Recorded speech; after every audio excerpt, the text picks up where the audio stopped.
Welcome to Riyad academy. আজকে আমরা দেখব তোমাদের ইংরেজি চ্যাপ্টার 2 এর অ্যাক্টিভিটি 2.3.2। তাহলে আমরা একটু নির্দেশনাটি দেখে নিই এখানে কি বলা আছে। দেখো, now let's have a look at the changes in the verb of reported speech in the direct speech according to different tense. অর্থাৎ এখন বিভিন্ন টেন্স অনুসারে ইনডিরেক্ট স্পিচ এর রিপোর্টেড স্পিচের ভার্বের পরিবর্তনগুলো দেখে নাও। আমাদের এই অ্যাক্টিভিটিটি সম্পূর্ণ করার আগে আমাদের টেন্স সম্পর্কে ধারণা থাকতে হবে, অর্থাৎ টেন্সের স্ট্রাকচারগুলো সম্পর্কে ধারণা থাকতে হবে। টেন্সের স্ট্রাকচার সম্পর্কে না জানলে তোমরা কিন্তু এই অ্যাক্টিভিটিটি বা এই যে ন্যারেশন যেটাকে আমরা বলে থাকি, এটা কিন্তু করতে পারবে না। অর্থাৎ ডিরেক্ট স্পিচ থেকে ইনডিরেক্ট স্পিচে চেঞ্জ করতে পারবে না। তো আমরা ১ম এ দেখে নিব হচ্ছে টেন্সের স্ট্রাকচারগুলো। অর্থাৎ আমাদের ৩ টি টেন্স আছে, প্রেজেন্ট টেন্স, পাস্ট টেন্স এবং ফিউচার টেন্স। এই ৩ টি টেন্সের প্রতিটি টেন্সকে আবার ৪ টি ভাগে ভাগ করা হয়। তোমরা যারা এই টেন্সের স্ট্রাকচারগুলো জানো, তারা স্কিপ করে যেতে পারো। স্ট্রাকচারগুলো স্কিপ করে পরবর্তী থেকে দেখতে পারো। আর যারা টেন্সের স্ট্রাকচারগুলো জানো না, তারা অবশ্যই স্ট্রাকচারগুলো আগে দেখে নিবে। স্ট্রাকচার যদি না জানো, তাহলে কিন্তু তোমরা ন্যারেশনগুলো সম্পূর্ণ করতে পারবে না, বা ন্যারেশনের ডিরেক্ট স্পিচ থেকে ইনডিরেক্ট স্পিচে চেঞ্জ করতে পারবে না। তাহলে আমরা একটু স্ট্রাকচারগুলো ১ম এ দেখে নিই। আমরা জানি টেন্স হচ্ছে ৩ প্রকার: প্রেজেন্ট টেন্স, পাস্ট টেন্স এবং ফিউচার টেন্স। তাহলে প্রেজেন্ট টেন্সকে যদি আমরা ৪ টি ভাগে ভাগ করি, প্রেজেন্ট ইনডিফিনিট টেন্স, তারপর হচ্ছে present continuous tense, present perfect tense এবং প্রেজেন্ট পারফেক্ট কন্টিনিউয়াস টেন্স। তাহলে আমরা প্রত্যেকটি টেন্সের আবার আমাদের স্ট্রাকচার আছে, অর্থাৎ গঠন, যে টেন্সটা কিভাবে গঠন থাকে প্রতিটা টেন্সের। তাহলে গঠন কি? যে প্রেজেন্ট ইনডিফিনিট টেন্সের গঠন হচ্ছে সাবজেক্ট প্লাস মূল ভার্বের present form plus extension. Extension মানে হচ্ছে বাকি অংশটা যেগুলো থাকবে আমাদের। তাহলে ১ম এ হচ্ছে সাবজেক্ট বসবে, এরপর হচ্ছে মূল ভার্ব, অর্থাৎ ভার্বের প্রেজেন্ট ফর্ম, মূল ভার্বের প্রেজেন্ট ফর্মের সাথে বাকি অংশ। প্রেজেন্ট কন্টিনিউয়াস টেন্সের স্ট্রাকচার হচ্ছে সাবজেক্ট প্লাস এম, ইজ, আর, এগুলো হচ্ছে অক্সিলারি ভার্ব, প্লাস মূল ভার্বের প্রেজেন্ট ফর্মের সাথে আইএনজি যুক্ত হবে প্লাস এক্সটেনশন। সাবজেক্টের সাথে এম, ইজ, আর যুক্ত হয় সাবজেক্টের পরে, তারপর হচ্ছে মূল ভার্ব অর্থাৎ ভার্বের প্রেজেন্ট ফর্মের সাথে আইএনজি যুক্ত হবে, এরপর হচ্ছে বাকি অংশ extension. Present perfect tense subject plus have অথবা হ্যাজ প্লাস মূল ভার্বের past participle form plus extension. অর্থাৎ সাবজেক্টের পরে হ্যাভ অথবা হ্যাজ বসবে, অর্থাৎ এটা হচ্ছে সাবজেক্ট অনুযায়ী। যদি সাবজেক্ট সিঙ্গুলার হয়ে থাকে সাধারণত, তাহলে হ্যাভ বসে, এবং প্লুরাল হলে হ্যাজ বসে। তাহলে এরপরে হচ্ছে মূল ভার্বের past participle form plus extension. Present perfect continuous tense, যেখানে subject plus have been or has been plus মূল ভার্বের প্রেজেন্ট ফর্মের সাথে আইএনজি প্লাস এক্সটেনশন। ঠিক একইভাবে পাস্ট টেন্সেও ৪ টা ভাগে ভাগ করা হয়: past indefinite tense, past continuous tense, past perfect tense এবং পাস্ট পারফেক্ট কন্টিনিউয়াস টেন্স। তাহলে এখানে দেখো যে সাবজেক্ট প্লাস মূল ভার্বের পাস্ট ফর্ম প্লাস এক্সটেনশন, এটা হচ্ছে পাস্ট ইনডিফিনিট টেন্সের স্ট্রাকচার। যে সাবজেক্ট পাস্ট ইনডিফিনিট টেন্সের স্ট্রাকচার হচ্ছে সাবজেক্ট প্লাস মূল ভার্বের past form plus extension. Subject বসবে, এরপরে মূল ভার্বের পাস্ট ফর্ম বসবে। যদি খেয়াল করো যে প্রেজেন্ট টেন্সের ইনডিফিনিট টেন্সের মূল ভার্বের প্রেজেন্ট ফর্ম ছিল এখানে, আর এখানে হচ্ছে পাস্ট টেন্সের ক্ষেত্রে মূল ভার্বের past form plus extension. Past continuous tense, এখানে হচ্ছে সাবজেক্ট প্লাস ওয়াজ অথবা ওয়ার প্লাস মূল ভার্বের প্রেজেন্ট ফর্ম এর সাথে আইএনজি প্লাস এক্সটেনশন। তাহলে প্রথমটার সাথে যদি খেয়াল করো, প্রেজেন্ট টেন্সের সাথে যদি খেয়াল করো, যে সাবজেক্ট প্লাস এম, ইজ, আর ছিল, এখানে কি হয়ে গেছে ওয়াজ অথবা ওয়ার, এবং মূল ভার্বের প্রেজেন্ট ফর্মের সাথে আইএনজি, এটা আইএনজি ঠিক থাকবে, বাকি সবকিছুই ঠিক থাকবে। মূল ভার্বের প্রেজেন্ট ফর্মের সাথে আইএনজি প্লাস এক্সটেনশন। তো ওয়াজ এবং ওয়ার কখন? যখন হচ্ছে সিঙ্গুলার বুঝাবে। সাবজেক্ট যদি সিঙ্গুলার হয় তাহলে ওয়াজ বসে, আর সাবজেক্ট যদি প্লুরাল হয় তাহলে হচ্ছে were. Past perfect tense, subject plus had plus মূল ভার্বের past participle form plus extension. Past perfect continuous tense, subject plus had been plus ভার্বের প্রেজেন্ট ফর্মের সাথে আইএনজি প্লাস এক্সটেনশন। ফিউচার টেন্সের গঠনগুলো আমরা দেখে নিই। ফিউচার টেন্সকে আবার ৪ ভাগে ভাগ করা হয়: indefinite tense, continuous tense, perfect tense and perfect continuous tense. তাহলে ইনডিফিনিট ফিউচার ইনডিফিনিট টেন্সের স্ট্রাকচার হচ্ছে subject plus shall or will, অর্থাৎ শ্যাল অথবা উইল বসবে, প্লাস মূল ভার্বের present form plus extension. Future continuous tense, subject plus shall be অথবা will be plus মূল ভার্বের সাথে আইএনজি প্লাস এক্সটেনশন। এবং future perfect tense, subject plus shall have অথবা উইল হ্যাভ প্লাস মূল ভার্বের past participle form plus extension. Future perfect continuous tense, subject plus shall have been or will have been plus মূল ভার্বের present form এর সাথে ING plus extension. তোমরা চাইলে স্ট্রাকচারগুলোর একটি স্ক্রিনশট নিয়ে রাখতে পারো, অথবা খাতায় লিখে রাখতে পারো এখান থেকে। তাহলে আমরা চলে যাচ্ছি আমাদের বইয়ের যে নির্দেশনা, এখানে কি বলা ছিল আমরা একটু খেয়াল করি। এখানে ছকে প্রথমে হচ্ছে রিপোর্টিং ভার্ব, তারপর হচ্ছে the tense of the verb in direct speech, এরপর হচ্ছে the tense of the verb in indirect speech, অর্থাৎ ডিরেক্ট স্পিচে কি ধরনের ভার্ব থাকে এবং ইনডিরেক্ট স্পিচে কি ধরনের ভার্ব হয়, পরিবর্তনটা কোথায় হয় সেগুলো আমরা দেখব। এরপর হচ্ছে এক্সাম্পল অফ ডিরেক্ট স্পিচ, তারপর হচ্ছে এক্সাম্পল অফ ইনডিরেক্ট স্পিচ, অর্থাৎ প্রত্যেকটার উদাহরণ সহকারে দেওয়া আছে। তাহলে আমরা একটু খেয়াল করি, এখানে বলা আছে যে প্রেজেন্ট অথবা ফিউচার টেন্স যদি হয়, রিপোর্টিং ভার্ব যদি প্রেজেন্ট টেন্স অথবা ফিউচার টেন্স হয়, তাহলে ডিরেক্ট স্পিচের ক্ষেত্রে কোনো পরিবর্তন হবে না, অথবা যেটার ডিরেক্ট স্পিচ যা থাকবে সেটাই থাকবে। আবার ইনডিরেক্ট স্পিচে গেলেও তার কোনো পরিবর্তন হবে না। অর্থাৎ রিপোর্টিং ভার্ব যদি প্রেজেন্ট টেন্স অথবা ফিউচার টেন্সে থাকে তাহলে ডিরেক্ট স্পিচে যেই সেন্টেন্সটা যেই রূপে থাকবে, যেই গঠনে থাকবে, ইনডিরেক্ট স্পিচেও ঠিক সেই গঠনে থাকবে। কোনো পরিবর্তন হবে না। No change. এখানেও বলা আছে নো চেঞ্জ। অর্থাৎ ডিরেক্ট স্পিচে যা থাকবে ইনডিরেক্ট স্পিচেও তাই থাকবে। এখন তাহলে আমাদের বুঝতে হবে যে আ রিপোর্টিং ভার্ব কি? এই যে রিপোর্টিং ভার্ব কি যদি আমরা একটু বুঝি, আমরা একটু খেয়াল করি এখানে দেখো ২ টো অংশ। এই যে আমরা যদি এই সেন্টেন্সটা দেখি এখানে ২ টো অংশ জামাল সেজ, এই জামাল সেজ এই যে এখানে কমাটি দেখতে পাচ্ছ, কমার আগ পর্যন্ত যে অংশ এটাকে বলা হয় হচ্ছে মূলত রিপোর্টিং ভার্ব এবং এর পরবর্তী অংশকে এখান থেকে ইনভার্টেড কমা যেখান থেকে শুরু হয়ে যায় তার পরবর্তী অংশ থেকে একদম শেষ পর্যন্ত এটাকে হচ্ছে বলা হয় রিপোর্টেড স্পিচ। তাহলে ১ম অংশ হচ্ছে রিপোর্টিং ভার্ব, এই জামাল সেজ এটা হচ্ছে রিপোর্টিং ভার্ব।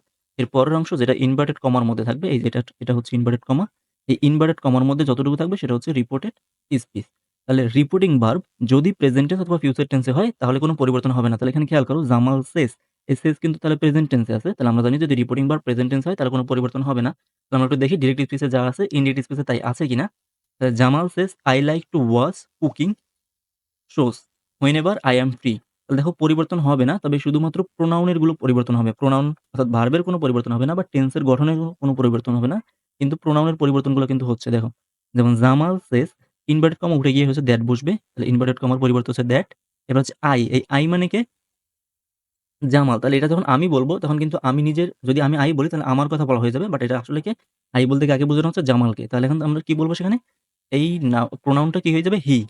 যে he likes to watch cooking shows whenever he is free. তাহলে এখানে আই ছিল, এই আইটাও আবার কি হয়ে যাবে? হি।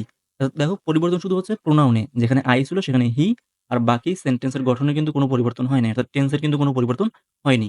এর কারণ হচ্ছে এটা রিপোর্টিং ভার্বটি হচ্ছে প্রেজেন্ট টেন্সে আছে। তো তোমরা খেয়াল করো যখন প্রোনাউন পরিবর্তন হয় কিভাবে? যে আমরা যখন কোনো একটা আমার কোনো বন্ধু আমাকে যে বিষয়টা বলছে, সাপোজ আমার বন্ধু বলছে যে, "I like to watch cooking shows whenever I am free." আমি যে রান্না বিষয়ক আ শো গুলো দেখতে পছন্দ করি যখন আমি ফ্রি থাকি। তাহলে এটা যখন আমি অন্য একজনকে এই কথাটাই বলব, তখন আমি কি বলব? যে আমি পছন্দ করি নাকি সে পছন্দ করে? তাহলে আমি অবশ্যই বলব যে সে পছন্দ করে। তাহলে এই হি মানে হচ্ছে সে। সেজন্য কিন্তু এখানে I এর পরিবর্তে হি চলে আসছে। ঠিক এরপরে যদি দেখি পাস্ট ইনডিফিনিট টেন্স। তাহলে পাস্ট ইনডিফিনিট টেন্স থাকলে ডিরেক্ট স্পিচে যদি রিপোর্টিং ভার্ব পাস্ট ইনডিফিনিট টেন্সে থাকে, তাহলে এখানে খেয়াল করো রিপোর্টিং ভার্ব পাস্ট কোন টেন্স আছে? সেইড আছে। তার মানে সেইড মানে হচ্ছে past tense, past indefinite tense. তাহলে রিপোর্টিং ভার্ব যদি পাস্ট ইনডিফিনিট টেন্সে থাকে, তারপরে ডিরেক্ট স্পিচ যদি প্রেজেন্ট ইনডিফিনিট হয় তাহলে ইনডিরেক্ট স্পিচ করার সময় হয়ে যাবে এটা পাস্ট ইনডিফিনিট। তাহলে পরিবর্তনটা মনে রাখতে হবে, রুলস গুলো মনে রাখতে হবে। এগুলো সবগুলো কিন্তু রুলস।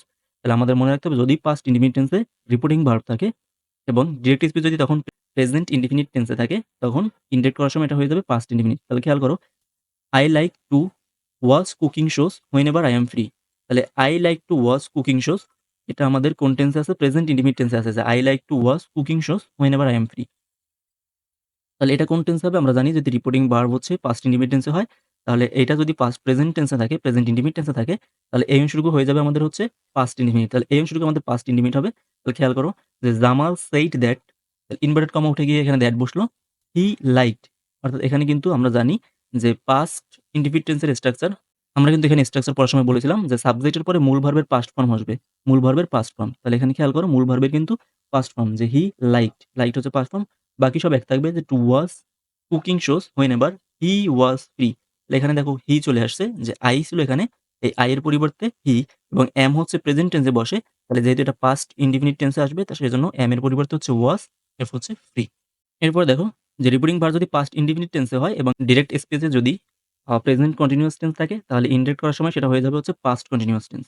অর্থাৎ খেয়াল করো দ্য হেডমাস্টার সেইড, তাহলে এটা হচ্ছে পাস্ট ইনডিফিনিট টেন্স, রিপিটিং ভার্বটা হচ্ছে পাস্ট ইনডিফিনিট টেন্স এবং the students are helping the teachers in decorating the auditorium.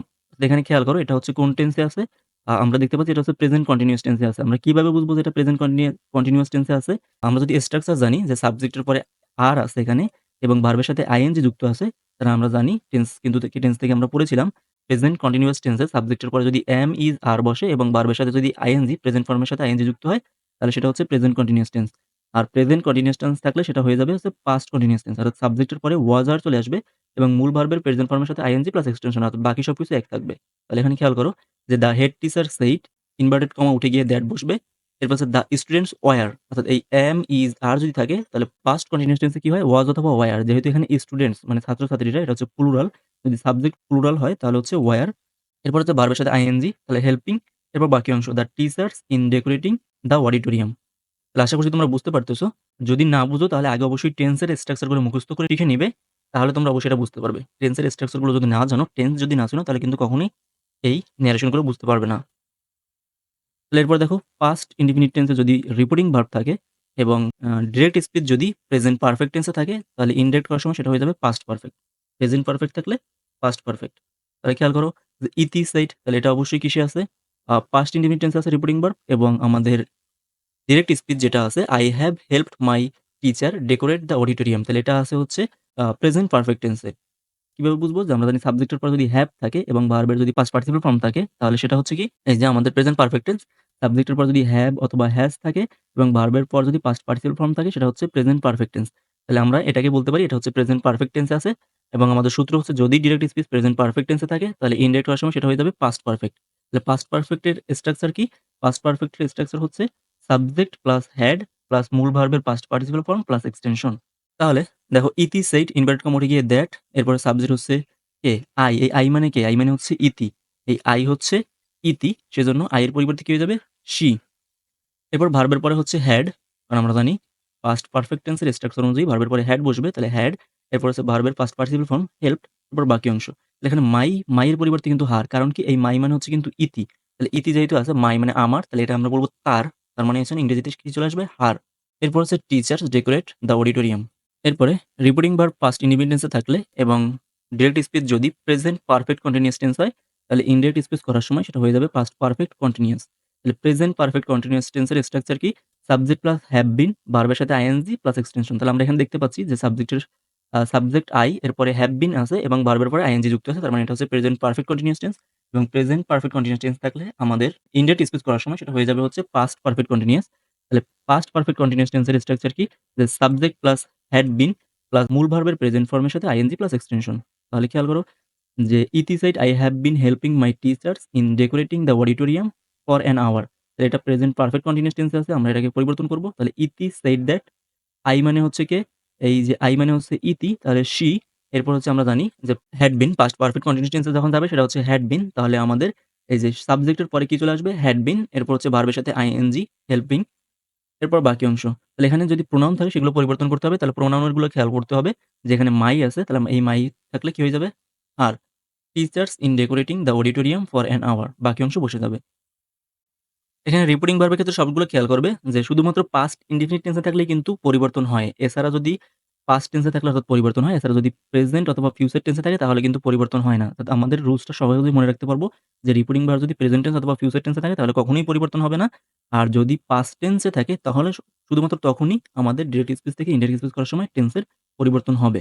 তাহলে আমরা এটাকে রিপোর্টিং ভার্ব যদি পাস্ট ইনডিফিনিট টেন্সে হয় তাহলে আমাদের ডিরেক্ট স্পিচ যদি পাস্ট ইনডিফিনিট থাকে তাহলে কি হয়ে যাবে? Past perfect. আর Nahar said, "I worked with friends to write an interview questionnaire" তাহলে এখানে খেয়াল করবে যে I worked এটা হচ্ছে পাস্ট ইনডিফিনিট টেন্স সাবজেক্টের পরে পাস্ট ফর্ম আছে। এরপর হচ্ছে with friends to write an interview questionnaire তাহলে আমরা এটাকে পরিবর্তন করে পাস্ট পারফেক্ট এ নিয়ে যাব। আমরা জানি রুলস হচ্ছে পাস্ট ইনডিফিনিট থাকলে যদি পাস্ট পারফেক্ট হবে তাহলে পাস্ট পারফেক্ট এর স্ট্রাকচার কি? স্ট্রাকচার হচ্ছে সাবজেক্ট প্লাস হ্যাড প্লাস ভার্বের past participle form plus object. তাহলে এখানে খেয়াল করুন যে নাহার সেড দ্যাট she কারণ I হচ্ছে এই নাহার, নাহার যেহেতু গার্লস, গার্লস থাকলে she আর বয়েজ হলো হচ্ছে he তাহলে she এরপর হচ্ছে স্ট্রাকচার কি আসবে আমাদের হেড, সাবজেক্ট প্লাস হেড তাহলে এখানে হেড চলে আসছে। এরপর ভার্বের past participle form worked with his friends to write an interview questionnaire. যদি পাস্ট কন্টিনিউয়াস টেন্সে থাকে ডিরেক্ট স্পিচ তাহলে কি হয়ে যাবে? Past perfect continuous. Nasir said I was working with my friends to write an interview questionnaire তাহলে এটা খেয়াল করো I এরপর হচ্ছে was এরপর হচ্ছে ভার্বের সাথে আইএনজি তাহলে এটা কোন টেন্সে আছে? I আমরা জানি সাবজেক্টের পর যদি was হয়ে থাকে এবং মূল ভার্বের সাথে আইএনজি থাকলে সেটা হচ্ছে পাস্ট কন্টিনিউয়াস টেন্স। তাহলে এটা হয়ে যাবে পাস্ট পারফেক্ট কন্টিনিউয়াস টেন্স। তাহলে পাস্ট পারফেক্ট কন্টিনিউয়াস টেন্সের স্ট্রাকচার দেখো past perfect continuous tense subject plus had বিন মূল ভার্বের প্রেজেন্ট ফর্মের সাথে আইএনজি প্লাস এক্সটেনশন। তাহলে নাহার সেইড দ্যাট এই I মানে হচ্ছে নাসির তাহলে এটা হচ্ছে হি হয়ে যাবে যেহেতু ছেলে। এরপর হচ্ছে ভার্বের আমরা জানি স্ট্রাকচার অনুযায়ী সাবজেক্টের পরে হ্যাড বিন তাহলে এখানে had been working with his friends to write an interview questionnaire তাহলে এখানে কিন্তু আর কোনো পরিবর্তন নেই। শুধুমাত্র এই ভার্বের পরিবর্তনটি হবে। এরপর সর্বশেষ আমাদের যদি রিপোর্টিং ভার্ব পাস্ট ইনডিফিনিট টেন্সে থাকে এবং ভার্বের সাথে যদি shall, will, May, can etcetera এগুলো যদি থাকে শ্যাল, উইল, মে, ক্যান তাহলে past form of verbs like should হয়ে যাবে। শ্যাল থাকলে শুড, উইল থাকলে উড, মে থাকলে মাইট, ক্যান থাকলে হচ্ছে উড। আমাদের এই পরিবর্তনগুলো মনে রাখতে হবে। মে থাকলে মাইট, শ্যাল থাকলে শুড, উইল থাকলে উড, ক্যান থাকলে কুড। যেমন Rini said I will apply to join the cricket তাহলে এখানে খেয়াল করো উইল আছে আমরা জানি উইল থাকলে কি হবে তাহলে উড। তাহলে এখানে খেয়াল করো রিনি সেড দ্যাট, এই আই মানে হচ্ছে রিনি, তাহলে শি, এরপর হচ্ছে ভার্ব উইল থাকলে উড, এই যে উড, এবার বাকি অংশ apply to join the cricket team. তাহলে আশা করি তোমরা যদি টেন্সের স্ট্রাকচার বুঝো এবং এখান থেকে এই রুলস গুলো মনে রাখো, তাহলে তোমরা অবশ্যই ডিরেক্ট স্পিচ থেকে ইনডিরেক্ট স্পিচ পরিবর্তন করতে পারবে। এবং আমাদের নিচে একটা এক্সেপশন দেওয়া আছে, অর্থাৎ আলাদা সূত্র, যেটা হচ্ছে if direct speech express habitual facts, অর্থাৎ যদি ডিরেক্ট স্পিচে অভ্যাসগত সত্য হয়, অর্থাৎ কোনো কাজ যেটা আমাদের অভ্যাসগত সত্য, অথবা ইউনিভার্সাল ট্রুথ, চিরন্তন সত্য, যেমন সূর্য পূর্ব দিকে ওঠে, এটা কিন্তু চিরন্তন সত্য। সূর্য পশ্চিম দিকে অস্ত যায়, এটা হচ্ছে চিরন্তন সত্য। অ্যান্ড হিস্টোরিক্যাল ইভেন্টস, এবং যদি কোনো ঐতিহাসিক ইভেন্ট হয়, the verb in the reported speech does not change, তখন কিন্তু এই আর পরিবর্তন হবে না। সেটা যদি পাস্ট ইন্ডিপেন্ডেন্ট টেন্সেও থাকে রিপোর্টিং ভার্ব, তবুও পরিবর্তন হবে না। কারণ কখন যেটা হচ্ছে হ্যাবিচুয়াল ফ্যাক্ট, অভ্যাসগত সত্য হলে, ইউনিভার্সাল ট্রুথ, চিরন্তন সত্য হলে, এবং ঐতিহাসিক কোনো ইভেন্ট বা বিষয় হলে, সেগুলো কখনোই রিপোর্টেড স্পিচে পরিবর্তন হবে না। অর্থাৎ সেটা ডিরেক্ট থেকে ইনডিরেক্ট গেলেও পরিবর্তন হবে না। আশা করছি তোমরা 2.3.2 এটা বুঝতে পেরেছো। আমাদের পরবর্তী পার্টে থাকবে 2.3.3। তোমরা এই পার্টটি কতটুকু বুঝতে পেরেছো কমেন্ট বক্সে অবশ্যই জানাবে। দেখা হচ্ছে পরবর্তী ভিডিওতে। Thanks for watching.